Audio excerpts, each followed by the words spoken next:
आप देख रहे हैं कोर्ट ब्रेकिंग न्यूज।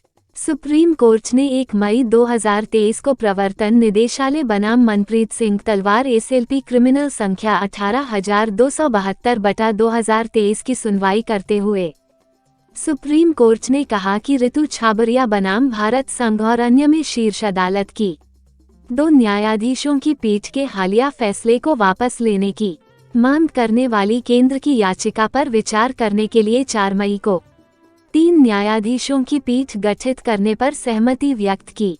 कोर्ट ने यह भी आदेश दिया कि छाबरिया फैसले के आधार पर डिफॉल्ट जमानत की मांग करने वाली किसी भी अदालत के समक्ष दायर किसी भी आवेदन को 4 मई के बाद की तारीख के लिए टाल दिया जाना चाहिए। रितु छाबरिया मामले में जस्टिस कृष्णा मुरारी और सीटी रविकुमार की पीठ ने कहा कि जांच पूरी किए बिना जांच एजेंसी द्वारा दायर एक अधूरी चार्जशीट अभियुक्त के डिफॉल्ट जमानत के अधिकार को पराजित नहीं करेगी। भारत के सॉलिसिटर जनरल तुषार मेहता ने सीजेआई डी.वाई. चंद्रचूड़ और न्यायमूर्ति जे.बी. पादरीवाला की पीठ के समक्ष उक्त निर्णय के कारण केंद्रीय एजेंसियों के सामने आने वाली कठिनाइयों का उल्लेख किया। पिछले हफ्ते अतिरिक्त सॉलिसिटर जनरल एसवी राजू ने एक अन्य पीठ को बताया था कि केंद्र सरकार छाबरिया फैसले की समीक्षा के लिए याचिका दायर करने पर विचार कर रही है। शुरुआत में एसजी मेहता ने तर्क दिया कि सर्वोच्च न्यायालय की बड़ी पीठों के विभिन्न निर्णयों ने स्पष्ट रूप से कहा है कि यह एक जांच एजेंसी का कर्तव्य था कि वह 90 दिनों या 60 दिनों के भीतर चार्जशीट दाखिल करे।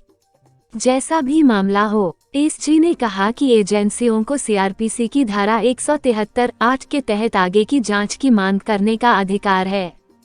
उन्होंने कहा हर जांच 60 या 90 दिनों के भीतर पूरी नहीं की जा सकती है।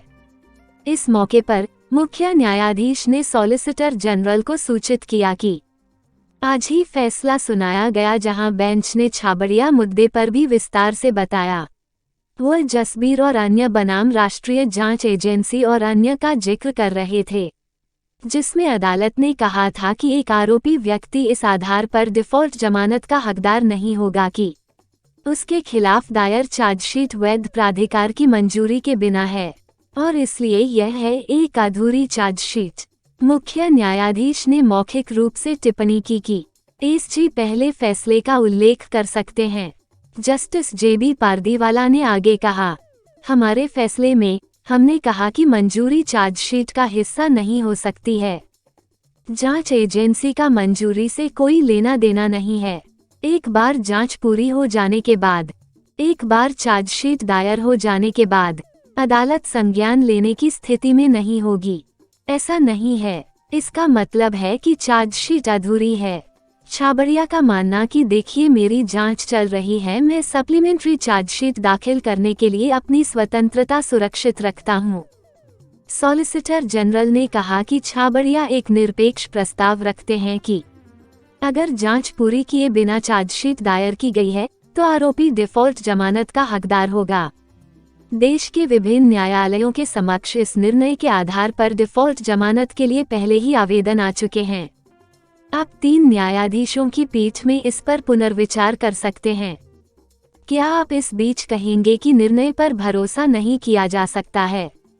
इस अनुरोध को अस्वीकार करते हुए सीजेआई ने कहा कि न्यायालय ऐसा आदेश पारित नहीं कर सकता है कि उसके निर्णय पर भरोसा नहीं किया जाना चाहिए। हालांकि आदेश में बेंच ने स्पष्ट किया कि उक्त फैसले के आधार पर डिफॉल्ट जमानत की अर्जियों को टाला जाना चाहिए।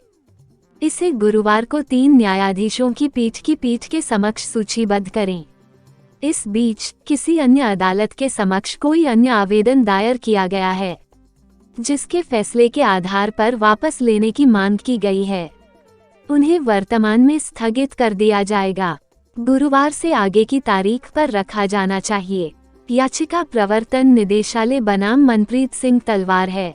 अगर अभी तक आपने हमारे चैनल को सब्सक्राइब नहीं किया है तो कृपया सब्सक्राइब कर दें। धन्यवाद।